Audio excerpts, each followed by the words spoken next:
ముందుగా ముఖ్యాంశాలు. యథావిధిగా సాగుతున్న ఎన్నికలు. ఓటు వేయడానికి 50% కూడా ముందుకు రాని ప్రజలు. ఓట్లు వేయమంటే నోట్ అడుగుతున్నారు. వీళ్ళందరికీ ఓటు విలువేంటో మనం తెలిసేలా చేయాలి.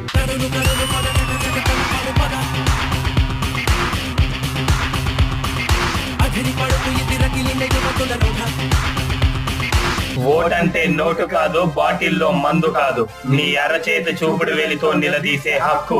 ఓటు చెల్లించని ఎవ్వరికి మేం భారత పౌరులమని చెప్పుకునే అర్హత లేదు, ప్రశ్నించే హక్కు అంతకన్నా లేదు. మీరు వేసే ఒక్క ఓటు ప్రభుత్వాలని పడగొట్టగలదు, ప్రజాస్వామ్యాన్ని నిలబెట్టగలదు. కానీ పెంచి పెద్ద చేసిన తల్లిదండ్రుల్ని తీసుకెళ్లి ఏ అనాథాశ్రమంలోనూ చేర్చే వాళ్ళకి, ఓటుకని ఇచ్చిన ఆ రోజుని హాలిడే అనుకొని గడిపే వాళ్ళకి నా ముందు ఏ తేడా లేదు. మహర్షిలాగా సాగదా